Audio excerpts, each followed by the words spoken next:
All right, welcome to the Sushi Forum, episode 35, where we discuss this week's news, proposals, and developments in the Sushi Swap ecosystem, accompanied by Tangle and Orion Muir.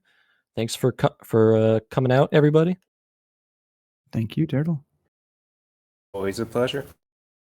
Thank you very much. Yeah, just starting off with some brief news and developments. On the miso side, we've got the Halo DAO miso auction currently ongoing. It's a whitelisted auction, so if you want to get into it, I think you should move sooner rather than later. But so far, they've raised 235,000 DAI, and I believe they're basically it's like a vault for like gaming NFTs that accrue yield, something like that. Like a big vault of different NFTs and gaming assets that contribute yield back to the treasury. I'm not super familiar with it, but it sounds interesting. Or no, I'm so sorry. I'm getting that mixed up with Yield Guild, which is the other auction. Halo DAO is a stablecoin project. They're doing some. I think they're going to focus on some sort of Asian currency, synthetic form of it. But yeah, we have the Yield Guild Games DAO, which will be launching their YGG token on the MISO auction, and that's July 27th, and that is the yield earning gaming NFT stuff. Yeah, sorry about that. And Tangle, are you going to be doing a AMA? Do you know with Yield Guild Games, or do you have no idea because they're not currently on the onsen? Yeah, I haven't got them lined up for an AMA yet, but I'm sure anything that's been coming across with miso or onsen style, we've been trying to have an AMA with them. So they'll be on the radar, I'm sure. And yeah, I guess like coming up here for next week, for example, we've got one lined up on Tuesday with Halo. They may change that just based on some scheduling stuff, but looks like Tuesday around 13 or 1500 UTC. And then, we've got another one with I Trust Finance on the Wednesday after that, so the 30th. And that's Gotcha. at 1500 UTC. Okay, awesome. All right, and we also have a brand new Sushi Swap Instagram account. It's Insta Sushi Swap on Instagram. So Insta Sushi Swap, all one word. And you can follow that to hear more about official Sushi Swap merchandise, and also apparently they're going to be putting out some NFT announcements as well. Definitely something to keep your eye out on. And then we also had the new Sushi Swap interview with Xerox Nori, who's the Sushi Swap security lead.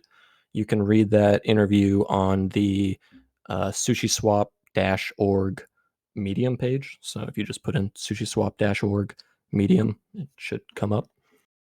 It's really great to read that. It was interesting reading about some of his past experience. And then we also had a snapshot vote for adding Sushi Power to Sushi deposited into Cream, as well as Sushi ETH or X Sushi ETH LPs. So right now, the Sushi Power is the governance vote, and in order to have it, you have to have it either X Sushi, Sushi, or AX Sushi, which is the Aave deposited X Sushi. I think those are the only forms right now. Somebody could correct me if I'm wrong. But yeah, we had a snapshot to add Cream. And interestingly, Cream deposited Sushi won, like, no question asked, 99%. But the SLP for X Sushi ETH and the Cream deposited X Sushi ETH SLP did not pass. They both got 28% and then 17% for the Cream deposited LP token, which I found sort of interesting. I don't know if anybody has any ideas as to why that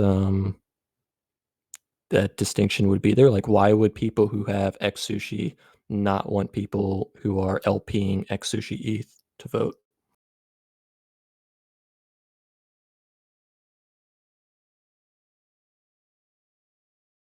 maybe if they're farming and selling it off, it's maybe distance.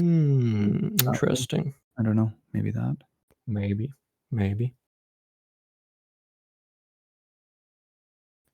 Yeah. I don't know. I mean, it's something I'm definitely gonna have to think about. I mean, I think the snapshot was just from yesterday, so or just completed yesterday. So we'll sort of see how that turns out. Sleep on that. Yeah. Oh yeah, go ahead. Just one thing I wanted to mention here with the voting and snapshots, and also tying this in with popes. A few of you may have already got the pope right now, or just got it here recently, in regards to the sushi pope. So that's if you've been in the room for 5 minutes, you get sent the pope for this event. And yeah, so please let me know that you guys got those. Just DM me or whatever. Hopefully those all work out great. And then with the voting part of things too, here, something we're looking to implement, it might be very implemented very soon here, is giving Pope badges for voting as well. So voting on core proposals, getting I voted Pope as well. So Let's go. yeah. So Pope they've got a plugin kind of integrated for that. So yeah, we might even just do a quick test run with that too. Might put up a test proposal, make sure it works, and if so, then that's going to be super cool. I think to get your I voted badge. So I'll keep you posted on that. Yeah, it's super exciting. Okay, just moving on. We got a Bankless newsletter article talking about Sushi Swap and explaining it to their readers, which is pretty awesome. It sort of, for a while, felt like Bankless might have been like a Unimaxi sort of group, but I think within the past couple of months they've started to look at sushi a bit harder, which is awesome. And this is actually huge sort of news. There was like a leaked screenshot on Twitter posted by @friendsushi, which is somebody who has leaked a lot of stuff. And they posted a screenshot of basically fiat purchases on the Sushi Swap interface, where you could just go from credit card to crypto. And it appeared to be using the RAMP network. I don't know if any of you are aware of RAMP, but it's like a fiat on ramp sort of.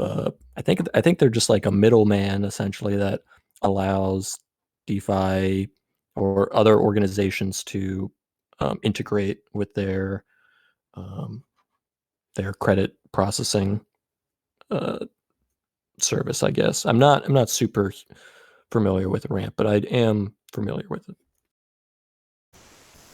I think they're much bigger. They started out as a liquidity staking, a liquid staking thing where you could stake things and still like have the assets liquid, and then they moved on to on ramps in the past few months.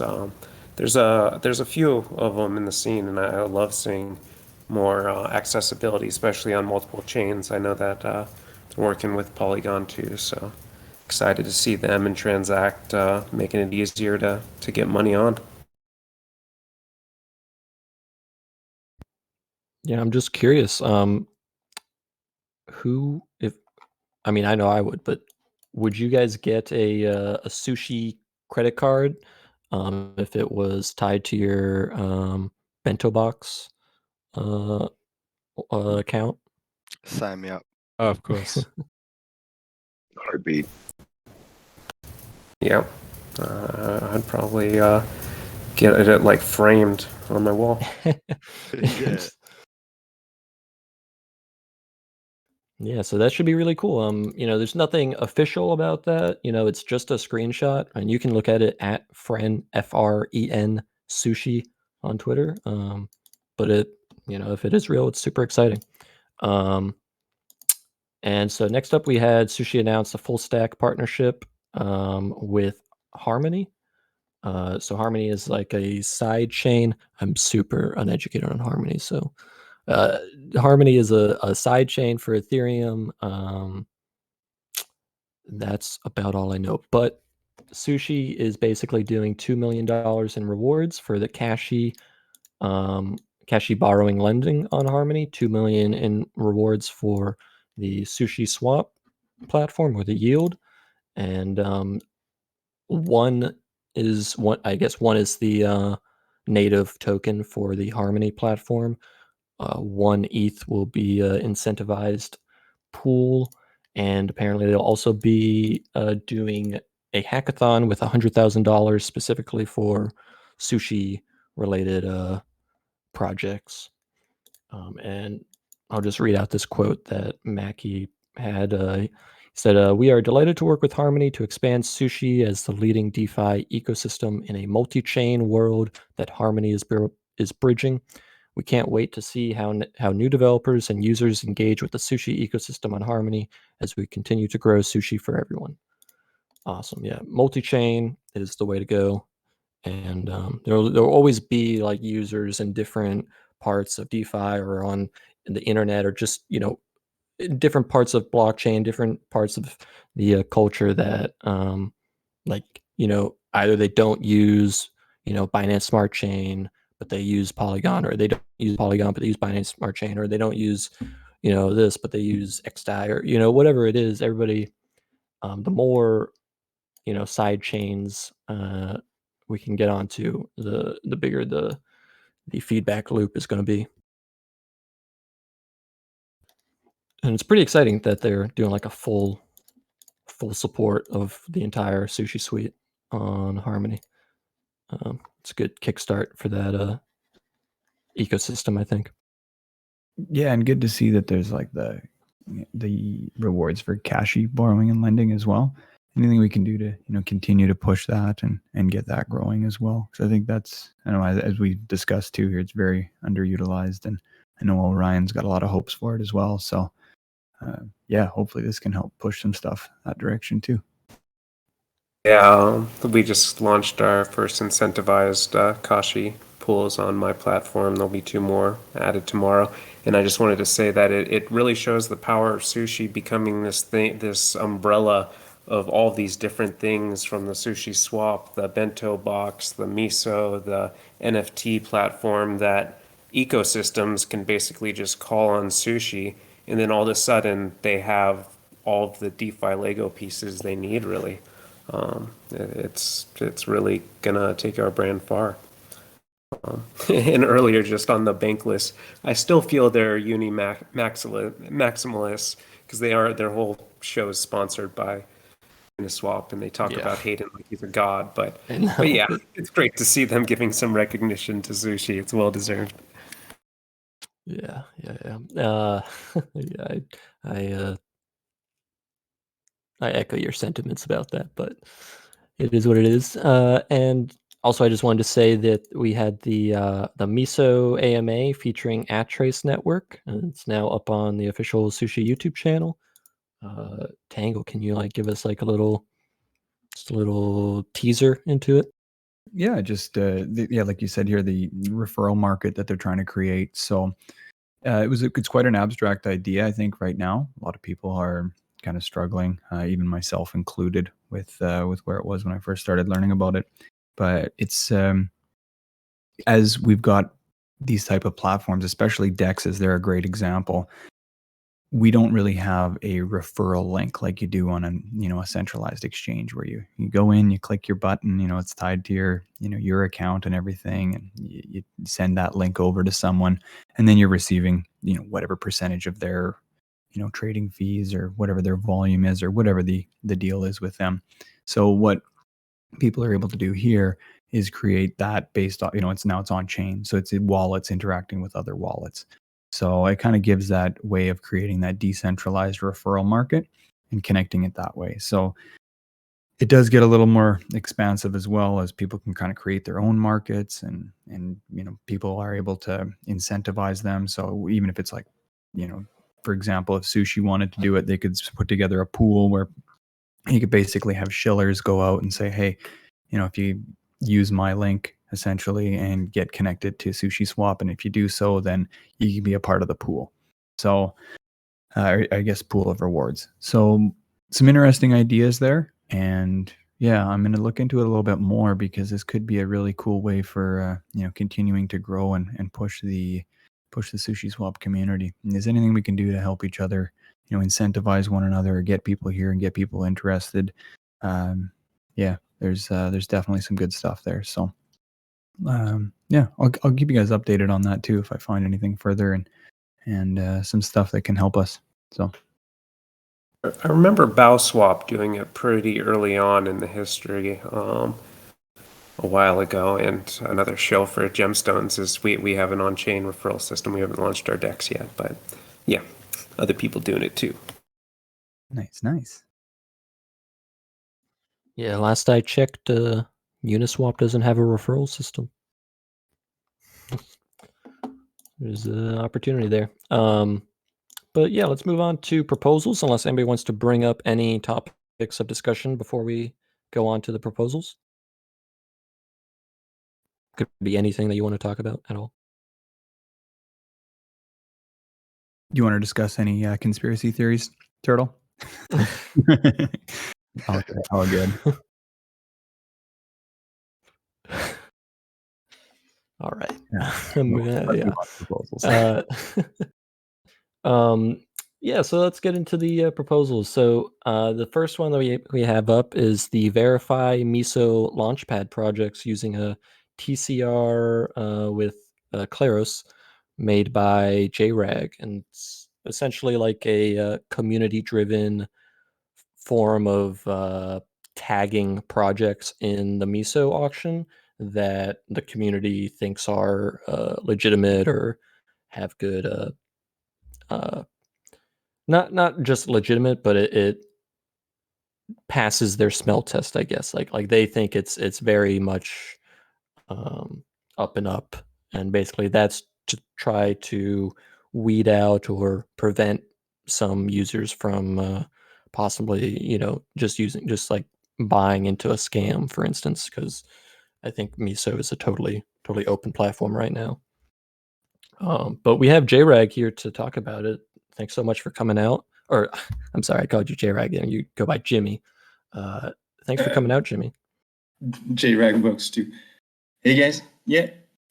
So you summed it up quite well right now. Miso Launchpad aims to be, at least in the future, a totally permissionless way to do token sales using your set of smart contracts. If I'm not mistaken, I'm not sure, but maybe right now, currently, you still have to contact the Sushi Swap team to be able to be listed. There's no permissionless way to be listed. So it's still temporarily centralized, but I know that the team wants to make it permissionless in the future. And we know by experience with some of early DEX's experience that you could have some scam projects trying to list there that could hurt a bit of the reputation of the platform, even if that's not been a big blocker for some of the platform listing a lot of scam tokens.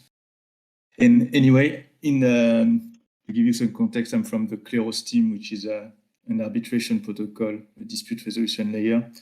And on top of it, we've built some application that needed to be arbitrated. And curated registries were a good application getting some traction.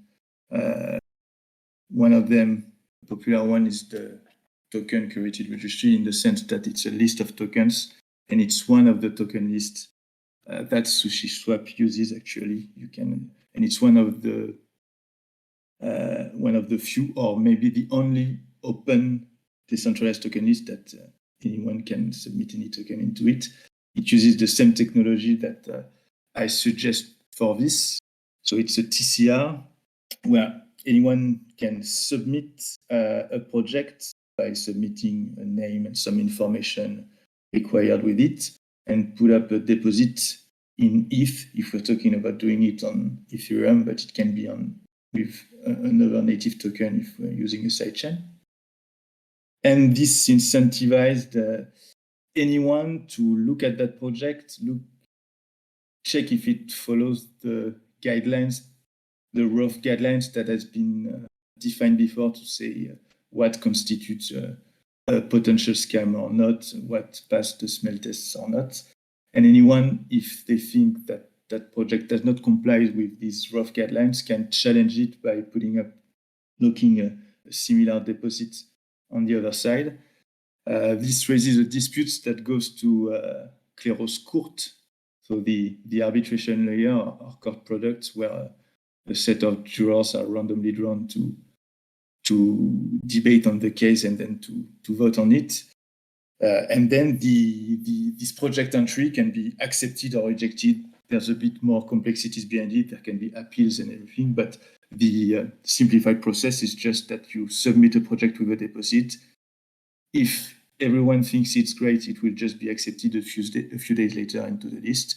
If someone thinks he can earn a bit of money by challenging it because it's not compliant to the guidelines and it could be a scam, he challenges it. If he's right, he earns the deposit of the other party minus the arbitration fee. So we've been using that sort of process with other projects, with the Omen prediction markets, for example, that use a TCR to make a list of verified prediction markets, meaning prediction markets that have been well formulated. You know that you can make scam prediction market just by being a bit tricky with the formulation of the question. Here, you had a list of markets that were verified as formulated well with concrete sources and everything like that. We used that also more than 1 year ago when Diversify was still called Ethinex as a decentralized listing process for tokens.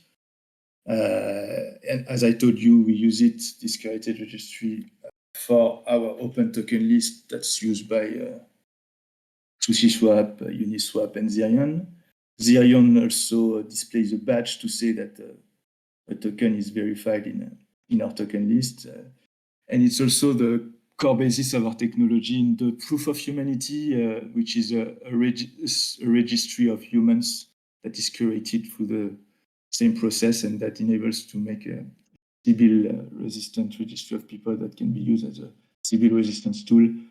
It's actually a way to get a trust bonus in Gitcoin grants right now, for example. Yeah,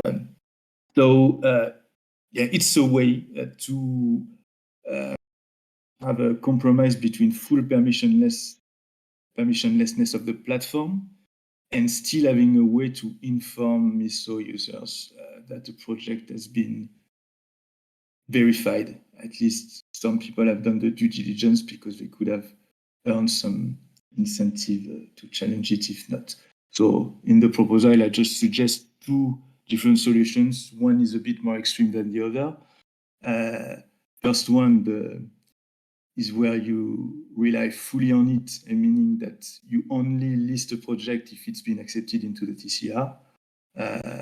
If you want to first test that before going full on this way, there's the second solution, which is just, it's still permissionless. Anyone can list that project, but a project that is listed and is accepted in the TCR will have some sort of verified badge that user can check and be a bit more trust a bit more into investing in that project if he gets this badge.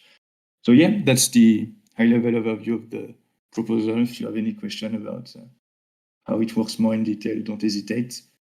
But yeah, I think TCRs are underused way of opening and having a more transparent way of listing maybe tokens or projects in those sort of permissionless platform.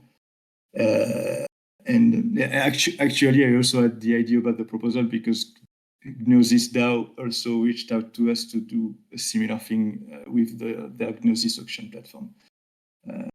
So we have interest from several platforms about doing this. That's it for me. Oh yeah, go ahead. Okay. No. Well, if anybody has any questions before I go ahead and start asking some questions, yeah, go ahead. I don't want to steamroll anybody.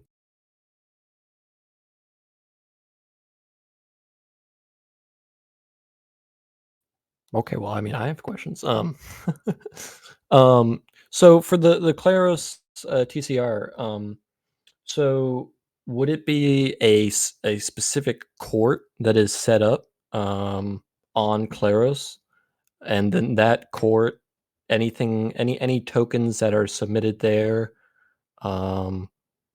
would like I'm trying to understand sort of how it would actually function. So I'm assuming it would be like a custom court, a new court, or maybe it's just the technical court. Like I don't know. So yeah, I mean, I guess that's sort of like the first question is Yeah, how I would the understand court your system work? question. To give context to everybody, when there's a dispute raised in Kleros, it goes to a court. There's a whole hierarchical tree of courts with courts and subcourts with specific expertise.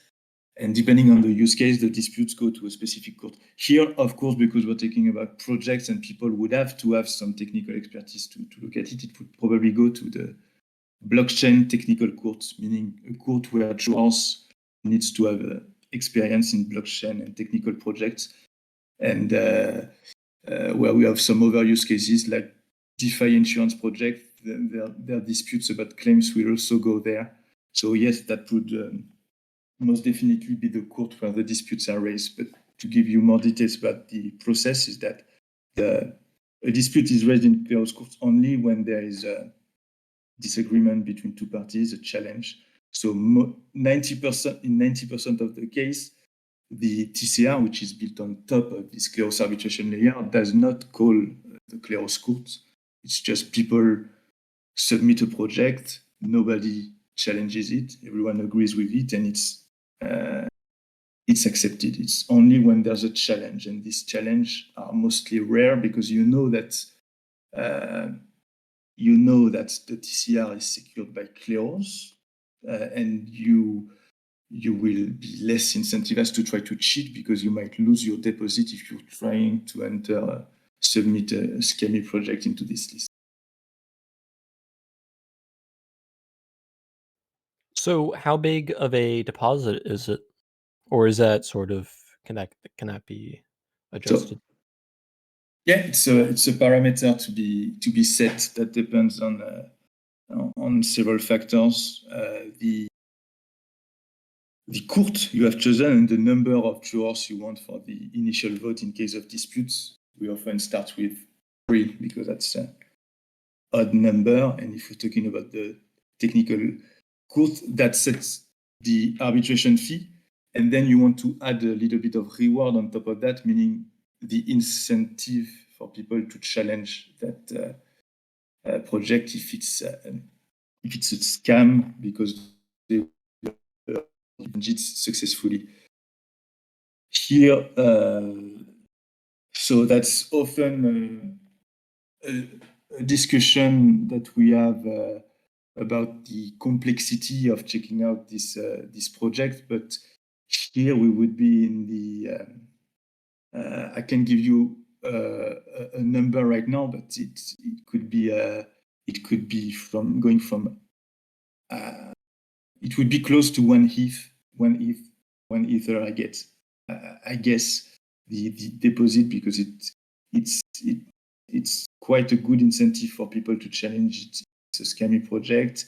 If you want to raise money on the launchpad, it's still something that you should be able to raise and to lock, to crowdfund if you don't have the money. And it will still give a good margin between the arbitration fee and the reward given. But I didn't put a number in the proposal, especially because that's parameters that needs to be set, and it can be just debated after the fact if the proposal was to go through. And also, so all the sort of arbitration or outcomes for any case is sort of all on chain, so it could be automatically detected by like Web3 and sort of integrated into the MISO auction, or is there a? No, I mean I'm assuming it's all on chain. Yeah. It's all on chain. You're right. So you can read the TCR directly. Either, as I said, list the project as soon as the project entry as the submitted status, which is published on chain. You can read the subgraph if you want to do it that way. You can. There's several ways to do it, but everything's published on chain. And also, sorry, I'm jumping around a little bit, but would it be possible to have the deposit be in Sushi? It's technically possible. We don't recommend it in the first step just because it adds a bit of complexity to the contract. We use ETH for several reasons because we know that everyone has ETH in their wallet, and because part of the deposit is used, as I said, to also, if there's a challenge, it will be used to reward the drawers as part of the arbitration fee. And often the drawers, because they are involved in a lot of different disputes coming from different type of projects, prefer being rewarded in ETH. Maybe that's some random tokens that they don't really want to hold. I'm not talking about Sushi here because that's a good one. That's the reason why we recommend going for ETH for the deposits. But in some use cases, of course, we just add actually a small connector contract that does the swap automatically. People do their deposit in Sushi, but in a transparent manner. Drawers are paid in ETH because the Sushi is swapped if when the arbitration fee needs to be paid. Yeah. So yes, it's doable. Yeah. Okay. Cool. Yeah. I think that could help sway people on it as well, like convince people. Yeah, I just wanted to ask here with if someone was to put in a dispute, like how is their interaction with that? Are they interacting on as a person, as a wallet, how does that work then, or how do they interact, and what does that process kind of look like? So it would be at the wallet. So let's say project A submits their project into the TCR, gets challenged. There's a dispute raised. If you go to the TCR, you will have a link to that dispute. If you go to that dispute first goes through what we call an evidence period, where people share pieces of evidence, debate, and say, often it will be mostly both of the parties saying, no, I'm not a scam, this is why. The other party will say, yes, you're a scam, but any third party can share evidence. Everything is published on chain and hosted on IPFS. Quite important because people need to also be able to check the previous cases to act as precedent or things like that. And people are just interacting with it as a wallet in a pseudonymous manner. You don't need to be identified. The drawers are also pseudonymous. It's quite important because you don't want anyone to be able to bribe them or them to vote their way. So it's also important for the system. So everyone, every stakeholder and party in that dispute is just an Ethereum address, if that answers the question. Yeah, thank you. And then with the dispute part of it, then it's just people can put stuff up, or does there have to be so there's not necessarily a vote on it? It's more about going to court versus a voting system. Yes, it's different from the voting system. You will have randomly drawn jurors voting. It gives benefits, meaning in some old versions of TCRs, the challenge would have raised a token-weighted vote of all the TCR stakeholders, but that means that any way could sway the votes by maybe buying a lot of tokens just before. Here, the random nature of the drawing of the drawers mean that it's really harder to game the vote because you don't know who will be drawn as a drawer in that vote. Plus, there's the fact that if you don't agree with the first decision, you can appeal and ask request for another round of voting with n+1 juror, it can go to the highest court, like it already did in some cases, where all the clearance jurors, 800 of them, will be asked to vote. So it means that people are incentivized to vote coherently and for the truth from the initial round of voting, because they could lose. What I did not explain about the system, because I did not want to go to the intricacies, is that if when jurors vote incoherently in the minority, they get a bit financially penalized by losing a bit of their stake token. So they are always incentivized to vote for the truth, the coherent majority from the start. But all of this, all of what happens to in the court is will be transparent, let's say, on the MISO side. MISO users will just see maybe a verified badge on the absence of a verified badge. The project submitter will interact with the TCR just to submit their project for verification. But actually, what happens in the court is just interesting only for the parties involved if they want to defend their project. But outside of that, it's just an arbitration service that in the end gives a ruling, yes, we accept the project. It can get the verified badge. And most of the other stakeholders are not interested in all of the debate that behind. If they want, they can go and check all the evidence that's been shared. But I just want to explain that all what we're talking about the voting of jurors, sharing of evidence and everything, that's just what's going on the inside, but it's transparent to the user. Sometimes it scares people. They say, oh, it adds a lot of complexity, but that's just in case of challenge, and end user does not see all of that. It just sees a project's been accepted or not. I have a question about like how the arbitration. Sorry, I did try to read up on Claros a little bit. But like, why would a test ever not go to arbitration?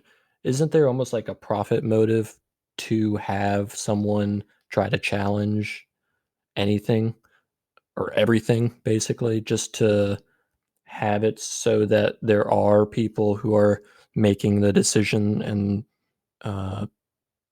or I guess like, because I'm from sort of how you're explaining, I'm believing that the deposit fee, or that the courts do get some amount of that deposit fee, just for ruling, one way or the other.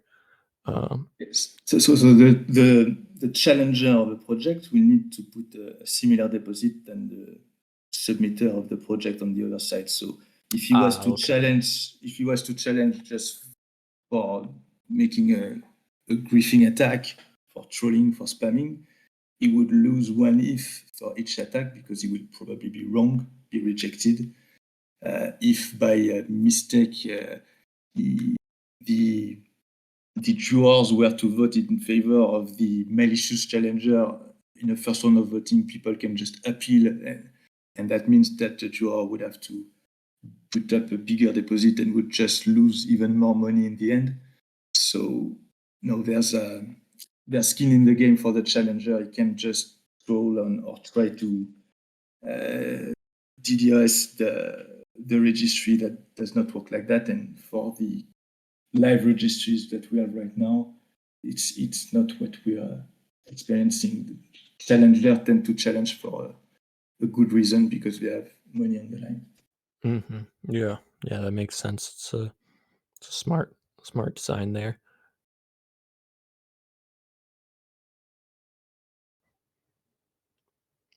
Have you reached out at all to any of the core team from Sushi, like Omakase or Gunpachi or So any of them? Not yet. we've we've talked with the ex Maki for quite a few occasions because he's worked with our CTO, he knows him, but it was for other use cases. The idea of the proposal actually came from a tweet from Rachel, asking the community about ways to ensure that the permissionless listing of project on Miso could be done, the verification could be done in an open way. And that's the tweet I noticed, and I said, well, Kleros Curate or TCRs could be a good fit for that. But no, we've not yet discussed more in detail with the core team. I wanted to share the proposal in the first step, and we can have more discussions now that it's out in the open on the forum. Yeah, I mean, I'm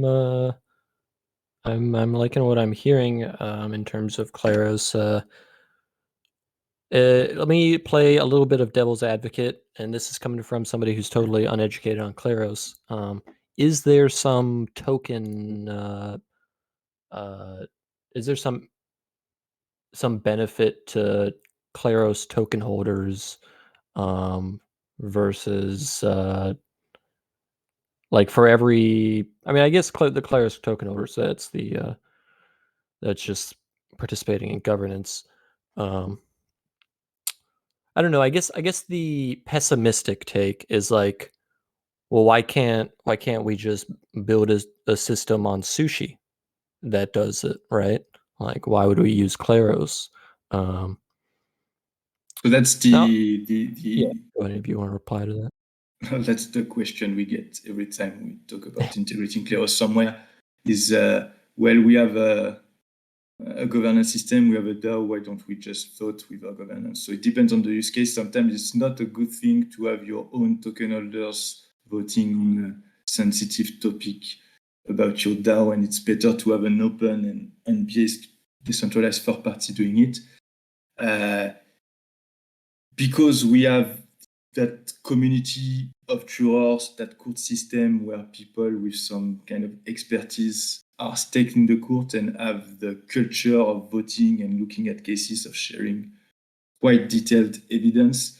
A thing that that kind of culture and that kind of community of jurors, you can only build it like we're doing it when you're sharing multiple dApps and use cases using the same court.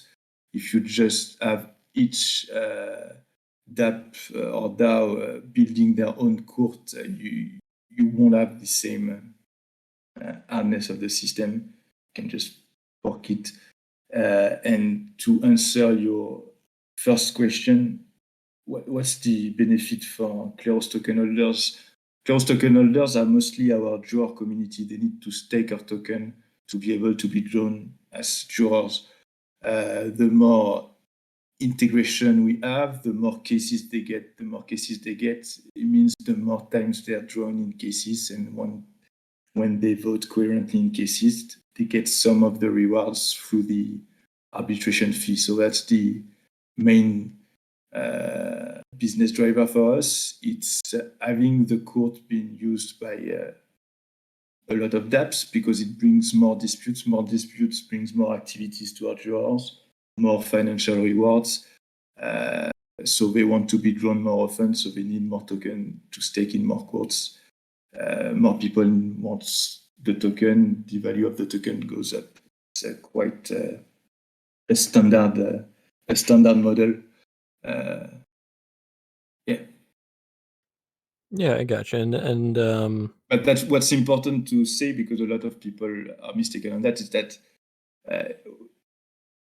here in that use case I'm describing, the Sushi community does not need to hold the Kleros token at all. It's completely transparent. Here, it's just a curated registries. When there's dispute, it goes to Kleros. Kleros provides a final ruling. The token of Kleros is completely transparent. It's just the way the juror community works. Yeah. and like additionally, this wouldn't like Claris isn't asking for something from Sushi to do this. It's more of just like if we built this type of system, it would be a win-win for both parties. Yeah, that's the thing. We would just support you in creating that TCR. On your side, you probably just have to make a PR to Miso's front end just to read the TCR and display a badge if a project is on the TCR and not display it if it's not. But that's probably the only change to be done. It's a win-win for both community. We provide TCR technology with the arbitration system that makes it work, and you use that technology to make your permissionless listing a bit more solid and a bit more informative to the users. We like it because it brings us some disputes. You like it because it's a decentralized way of verifying projects. Yeah, I mean, if anybody has any more questions, Yeah, feel free I to do. start it. Yeah.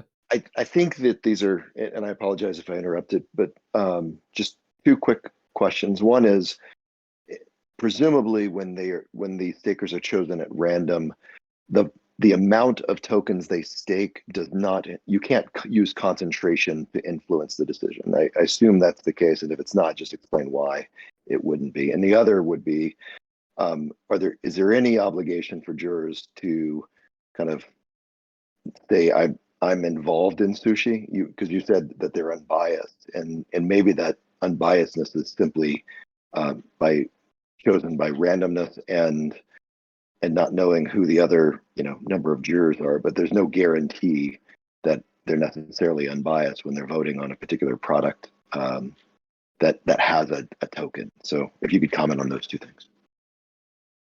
You're right.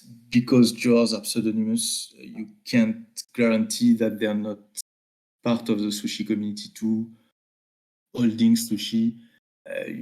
We could not anyway verify that they're holding Sushi because you cannot know how many addresses they have, but it's really important for the system for them to be pseudonymous just to prevent bribing, as I said. But the randomness makes it so you cannot be drawn you cannot ensure that someone is drawn just because he's part of the community. And the appeal system means that even if a first ruling was to be biased and not coherent to the truth, a party could just appeal and ask for another round of voting with more jurors. And at one point, you will have a majority of jurors, of honest jurors, or it would mean that the whole claroscrut was 51% attacked by a specific community, which is quite hard to do because you will need to harness tens of millions and even more of dollars to be able to 51% attack the court and have 51% of our tokens staked in that court and even have control of the majority of the general court. And your first question, actually, yes, you have more chance of being drawn if you have if you have taken more tokens in a specific court. Why? Because even if we did not enforce that rule, people will just stake the same amount of tokens or the maximum amount of tokens in different addresses in the same court just to be drawn several to have more chance of being drawn. So you would need we're thinking about that for our version 2. You would need a Sybil resistance system associated to it to ensure that one address is only associated to one person. So in the current way the system works, yes, the more tokens a juror is taking in a specific court, the more chances he has to be drawn in a case in that court.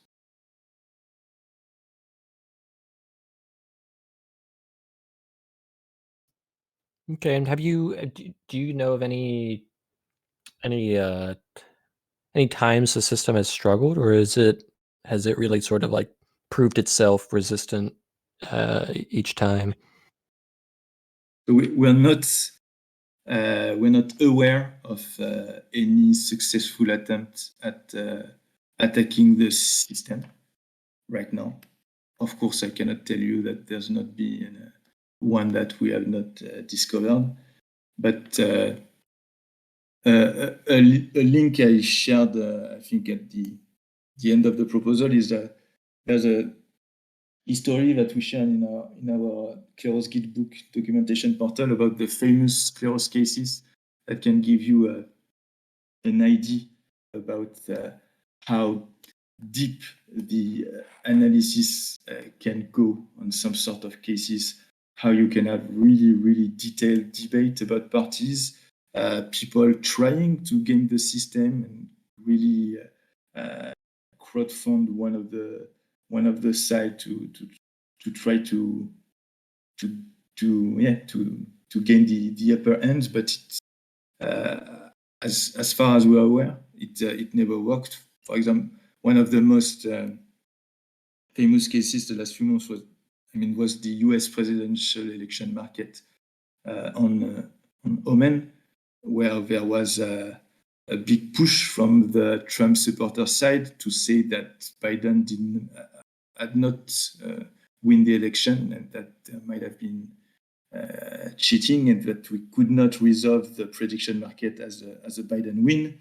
And the Trump side for the outcome resolution tried a lot of things to make the case go on their side, but were not able to. It went to the highest court and resolved as a Biden win, which seem now with a few months of delay like it has been the right answer. I don't know if everyone agrees, but it seems to me. And then there's been a lot of attempts like that, but the system's been solid until then, protecting some of these domain prediction markets worth several millions of dollars, which I think is at least for now a demonstration that it's secure enough for this specific use case listing on Missile Launchpad. I don't know if being listed on Missile Launchpad is worth millions of dollars. I think it's worth a bit less, and that Kleros is secure enough to secure that kind of things right now. We're also working with decentralized insurance providers. For example, Unslash Finance. It has not been announced, but it's been deployed on mainnet. They will resolve their claims if there are hacks on the protocol, and someone says, "No, I challenge that claim. This was not a hack." This will go to Kleros Court also to resolve this kind of insurance claims. And here we're talking about huge sums that will be secured by Kleros that are worth more than a simple listing on Missile Launchpad. So that's not a proof, but it means that people trust our system to secure things even more valuable than a decentralized listing on a Launchpad. Yeah. I mean, that makes a lot of sense. That the if the market cap of the token that you have to compromise is much larger than the total amount that's even going to be raised in a MISO auction, then it makes sense to take it. Of course, we encounter this issue because we also working on some governance use case. For example, I don't know if you know about the Gnosis SafeSnap module about on-chain enforcement of proposals. This SafeSnap module can use Kleros as arbitrator when people do not agree with the enforcement of a proposal on-chain, when they think it's different from what's been voted on Snapshot. And we're talking about with some big DAOs. And here, when you have $1 billion market cap, yes, it's quite hard to say Kleros can secure this because the Kleros market cap is order of magnitude lower than this. So here we agree that it might not be the right solution for all use cases, but this one is clearly in the bulk of Kleos can secure. Yeah. Okay. If does anybody else have any last questions? We do have another proposal that I want to get to, but I don't Hey, want to, hey, cut off awesome somebody. proposal. I actually just have like a general question. Wasn't this like how Augur was like actually like started out like by creating like a reputation and like a code and like a subcode? Wasn't like how they started it out? Is this like something similar? The outcome resolution system, the Oracle integrated into Augur, the system is quite similar. Let's say that it's a specific purpose system, but we share some similarities with it. But how this general purpose, it can fit any use cases. There's Yeah, I is think just they for did, their like gambling prediction stuff, market, right? but it has similarities. Like you can fork Augur Universe if you think that one of the prediction market was resolved the wrong way, and there could be the same thing in Kleros courts. You could fork the courts if you think that one of the disputes was gained, and there's also staking. So there's some similarities here. Okay, thanks. Awesome. So, yep. Any last questions for anybody? All right, awesome. Thank you, JRAG, for coming out and talking to us about your proposal. And hopefully we can get additional dialogue with some of the core devs and maybe have you on like next week as well to give an update or something like that. Yeah, let's try to do that. Thank you for welcoming me, guys. Thanks, Jimmy. Yeah, Thank you thanks for very coming much, out. man. Cool. One thing I just wanted to Yeah, ask in regards to the popes, has everyone been getting popes? If you've been in the room for 5 minutes, you should Oh, get yeah. some. Yeah, it's I working. got mine. Awesome. Yeah, baby. Awesome. Okay. Wicked deal. And as of right now, it just looks like Floatsy is the only one who hasn't got it. So we'll Oh yeah. we'll DM me after, and we'll get you set up. Very good. All right. So the other proposal we have lined up today to talk about is the Sushi Samurai Sushi's all-in-one customer support and engagement team proposal. We talked about it a bit last week, but there's been additional discussion. It was posted on the forums. A lot of talk about it. I don't know if Tango, you want to take it away, or HHK, if you want to talk about it. Yeah, we just open it up to let's just open it up to everybody that's kind of been involved in it. It's been a big communal effort. So Yeah, man. yeah, please. All right. Well, I mean, at the moment, right, we've got this situation when we have a bunch of out-of-date documentation. We don't really have any self-serving tutorials. We got this kind of inefficient support flow that makes it basically impossible for devs to keep track of issues or respond to them, and it puts the less experienced users at constant risk. Right, we want to solve this by implementing this chatbot and this bot and this live chat and this ticketing system, putting a bunch of self-serving content out there and providing round-the-clock support. And I mean, this is so that people aren't getting scammed out of 10 grand by fake sushi staff like that poor guy this morning, right? Like, the goal here is for people to have the opposite of that experience, ideally. It's like, yeah, I guess that's kind of where we're coming from and how we're kicking it off. You've kind of seen responses from people who have had this one-to-one support more recently, and how much more trust and faith it gives them in the protocol, and how rare it is to find that in this ecosystem at the moment. So, I mean, I think there's masses of value that this can bring to sushi on the whole. Anyone else? Yeah, I mean, I'll just like outline sort of what you guys have written down here as stated objectives. Creating a core support team, Sushi Samurai, create self-serve content and articles for Sushi and its partner ecosystem, implement a bot and live chat system, implement a seamless ticketing experience for support problems, And then it was also further goals of creating a sort of general DeFi 101 course book, creating community analytics and reports, and also being a potential sort of business support line for institutional users, I guess. That's Big correct. money players, I guess. Oh yeah. Right, because this will build trust with the customer. It will increase retention. It will also make it a lot more efficient for devs to respond to questions when they need to. I mean, once you get people feeling comfortable on the platform and staying here, they're here for life, and it goes in a lot of different directions. Does anyone have any questions on this or anything they thought about if they read the proposal? I just want to say that I've had this experience with Zapper. Those yeah? guys are awesome. Yeah, no, Yeah. their ticket system is incredible. And if it's implemented here, everything that you describe in terms of creating the one-on-one trust, they're fast, they respond, they close tickets fast, and they get to the bottom of the issue. And as someone who has done technical customer support in the past, I think their team's quite competent. And so if you could implement something like that, I think it would be a huge win. So Absolutely, yeah. I mean, it makes such a massive difference, right? I've had similar experiences, and it just instantly makes me feel comfortable to take more money on that platform. Or if it doesn't just keep me with them for life, I mean, it's a massive thing.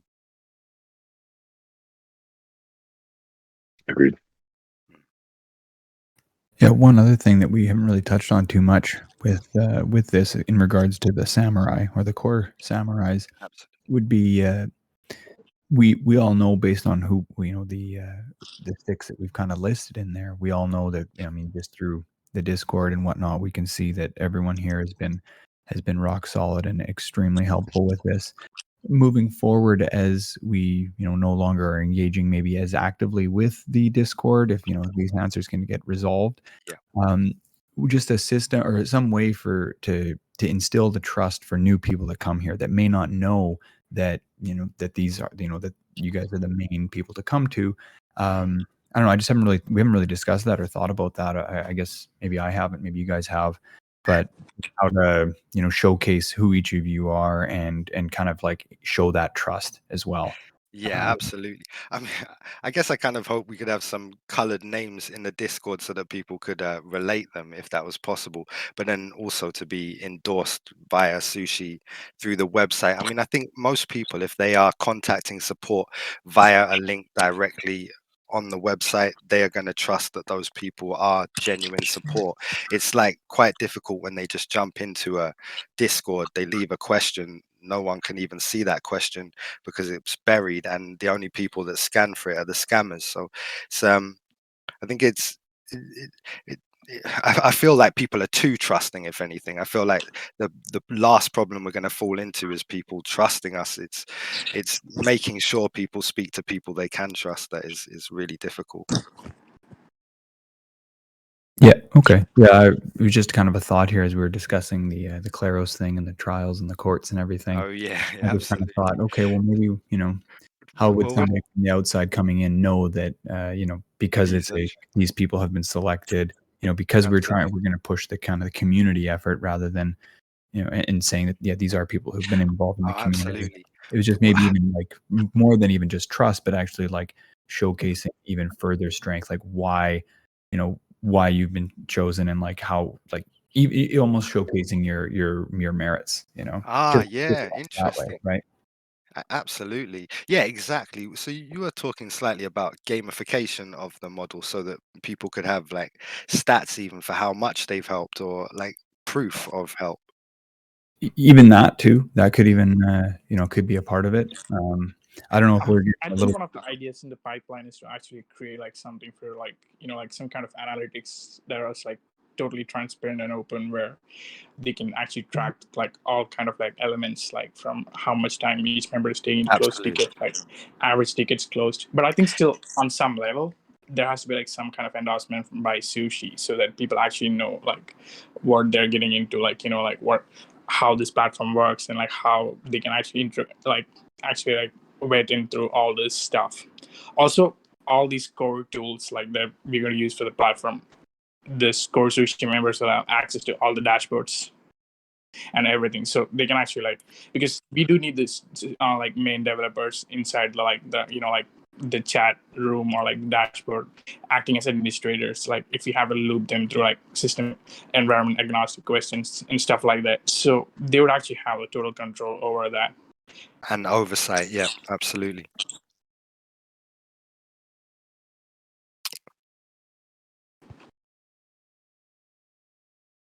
Do you have any suggestions, Turtle, on how we could sort of instill trust in that respect?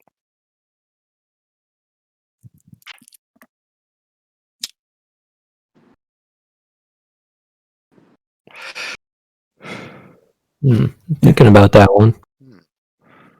That's a great question, man. And I think regardless, like having the samurai in even just within the Discord, if people were to be wanted to ensure or wanted to have that kind of double check, like I don't see any reason why we wouldn't have you guys as the like samurai over on the side there, have its own section and just keep it simple like that, right? Yeah, And exactly. that way people know they are interacting. If there's any question, there's just one check there. something like that. Yeah, that should be enough. I would think. As I say, people are too trusting. If anything, I could imagine a bot having a command that could like /support that shows who the support staff is or something as well. Yeah, definitely something like that, because the whole idea is like actually like offload like the whole support environment right now that is like Discord. We like when we started writing this proposal, the whole idea was to just like offload this from Discord, because we don't think Discord is meant for this. Yeah, it's not built for this type of thing. Generally, when I want people's support, I give them my private key. Oh man, it's more common than you'd think, though. Yeah.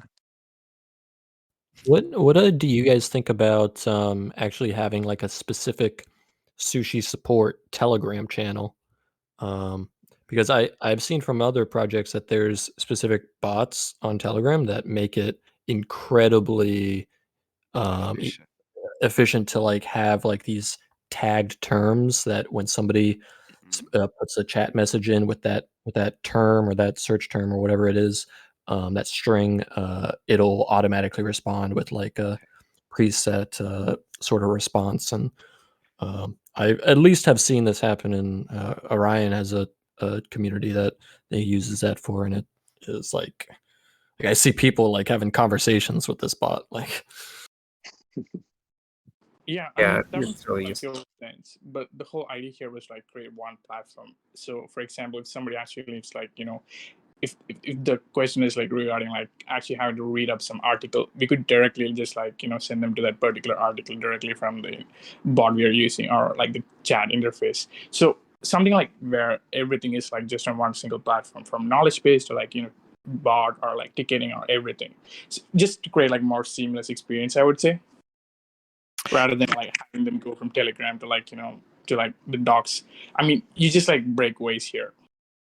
Yeah, I'm with that as well. I also slightly worry when it comes to Telegram and then decentralized applications. One of the biggest appealing factors of using a decentralized exchange is not having to give your details over.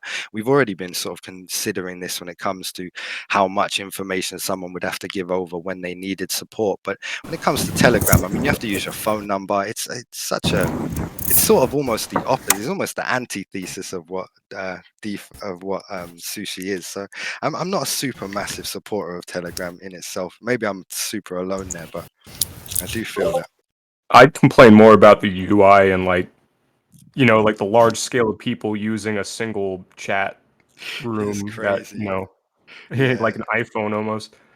You kind of get that Discord issue again. The only reason I would do it is if you want to just use it as a safety net for people who get scammed on Telegram. You know what I mean? Who go to fake Sushi Swap. Yeah, I know. Do you think that would even make it harder? If, like, so there's another. So now we do have an official Sushi Telegram, but it's not the other guy's Telegram. Yeah, right. Would that make people spawn more? That's a good question. Yeah, exactly. Oh man. Yeah, I do. I kind of like the idea of it being concentrated and like, okay, this is Sushi support, this is official support, the samurais are at this, this subdomain or this domain, it links directly from Sushi. I can double check the address there. I know I'm speaking to people through this platform and I can trust these people. They check on Discord, it correlates to what they see there, and it's like I feel like that embodies the trust more as well. I definitely agree with that.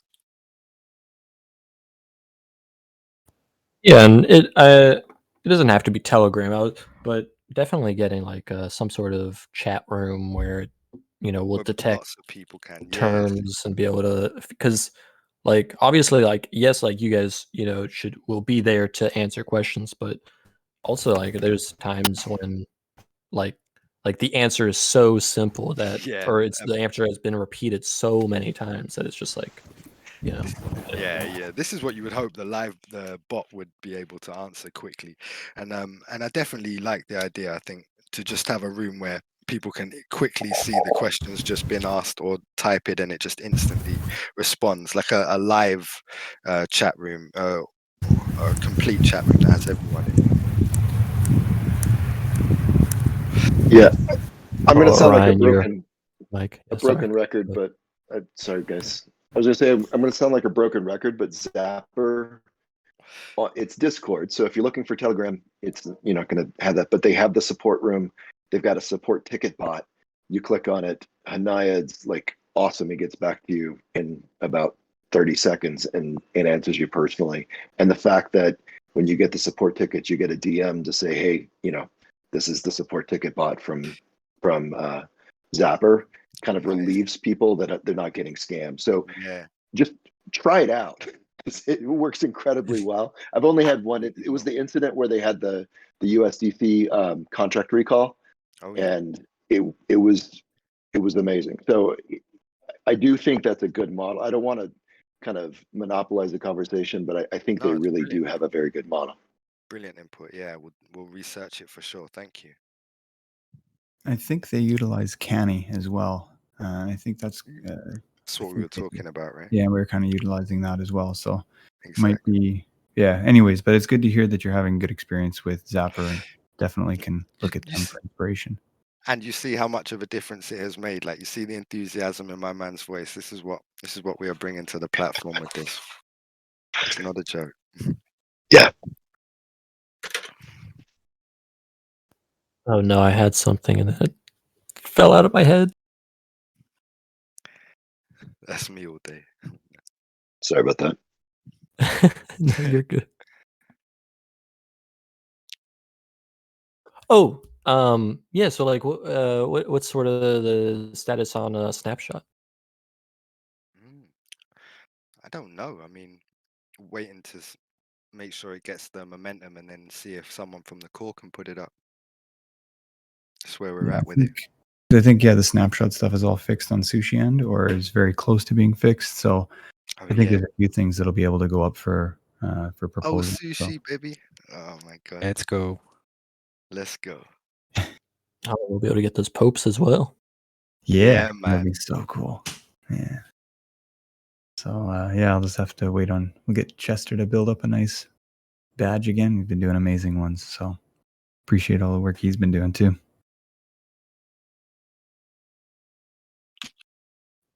All right. Well, does anybody have any last questions that they want to ask about the Sushi Samurai proposal or any other last topics that they would like to bring up? I guess it doesn't seem like much in the way in terms of like funding or how the samurais will be organized, as mentioned. So, what's your general vision of that? Yeah, absolutely, man. Well, PEG will be focused on like the implementation. HK will be split between implementation and support, and the rest of us are going to be focused on updating the documentation, the sort of data collation, and creating the content, as well as offering around the clock support. So it is definitely a full-time endeavor, and then we are looking to outsource to other members of the community for certain aspects. And that's what the Treasury Fund is for. Are there any sort of specifics I can get at, or somebody else can? No, I was just curious the scope of it. Okay.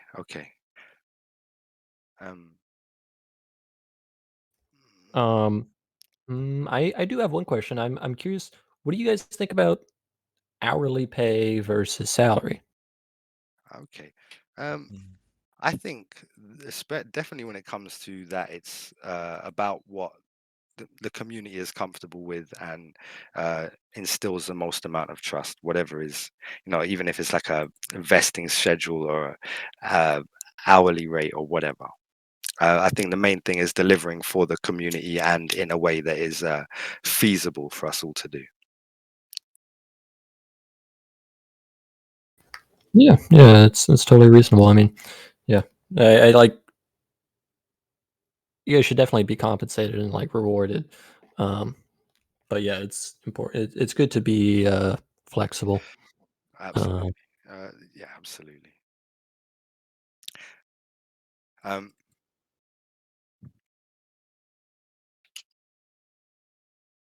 Oh, we have had discussion with some of the core team members about this, and they suggested this model uh, for the compensation. So we implemented on the same way that was suggested to us. Yeah. Before we wanted to do on the compensation based on sushi, but the team thought that it would be better if we put it out on the USDC model so that the deliverables will be achievable and also the motivation factor won't go down, price falls down for those people who are working on it. So I think this was discussed with some of the core team members already They before were, we yeah, posted on the forum. and they were perhaps Gotcha. more realistic about it than I was initially. So that's why it's a more realistic amount because it's I wasn't really initially taking into consideration just how full on it would be and how much work it would be for everyone involved. Yeah, I think when you look at the size of the team, we have just around 6 people, and like 4 people will be doing the most of the customer support thing right now. So it's probably will be like we have to do like 24 hours, 7 days. So Yep. we more than like 40 hours a week job. So compensation should be also taken on consideration on that factor. Yeah.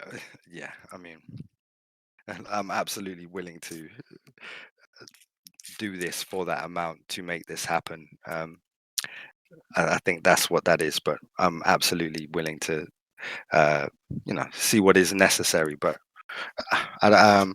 as he said, the team so far have been in support of it. Yeah, and I mean 5,500 USD a month is in line with the hiring guidelines that they posted like months back, like Yes, indeed. for like community type roles. Uh, so yeah, I mean, I was really just more curious on like what your guys' thoughts were on like the salary versus hourly sort of discussion. But yeah, that was really good insight there, and it's good to hear that you guys have talked to the core team about some of the compensation numbers as well. Yeah, Um, yeah, I mean, I'm super excited for this to get into Snapshot and then absolutely, man. finalize it. It will be amazing. Definitely be amazing to see. I'm super sort of motivated and inspired by this whole thing. I think like, just listening to my man talk about Zapify, it sums it all up, man. It sums it up. The comments that we've been having in support room, like when people are getting helped and when people realize that they can actually trust the people they're talking to, it's it just says it all, man. It has a massive effect. So I love it, man. And he didn't pay me anything for it, I promise. Yeah, no doubt, man. This is what I mean. Look, and then add on the free advertising. It's just this is this is what it does. I love it. I love it. It's brilliant. It's brilliant to see. It's as I say, Sushi is just an amazing org. The one area we've been lacking in is support. So much respect to RSK for sort of pulling us all together and making sure that this stuff gets done. It's absolutely incredible. And yeah, man, super excited to see what we can do with all this. Also, Yeah, damn it. Something just my train of thought is constantly getting derailed by you guys talking. It's like really rude of you to say stuff and mess up my train of thought. Either. No, it's we'll good. let you think for 5 minutes and then get back to us. Yeah, so I mean, like this is like getting close to a good place to wrap up. It's been a pretty long sushi forum today. But does anybody else have any last comments, thoughts, riddles, questions, stories, well wishes? I'd just like to express gratitude to all you guys who've been giving that support all this time without Thank you, my anything. brother. Thank you, Yeah, my brother. thank Yeah, you so Means a much. lot, for man. real. That means a lot, brother. Thank you so much. Yeah. All right. Well, this Long seems live like Titan, yeah? Long live Titan. All right, so I'm out. seems like a good place to wrap up. Thank you everybody for coming out to this week's sushi forum. We'll be doing it the same time next week, same place. Make sure to claim those POEPs. Those are very special, rare edition POEPs that we have many surprises lined up in the future for. Yeah, Even perfect. unplanned And surprises. if anybody didn't get one, I think everybody should have from here. But Floatsy, let me know in DMs. But hopefully the system's working good, and you got a month to claim them. So just do it today. But yeah, you got a month just to let you know. So if you do forget, they're gonna be gone. Awesome. Perfect. Thanks everybody. Yep. Is Thanks it everybody. possible Thank you to so like much. Much love you lot, yeah? uh,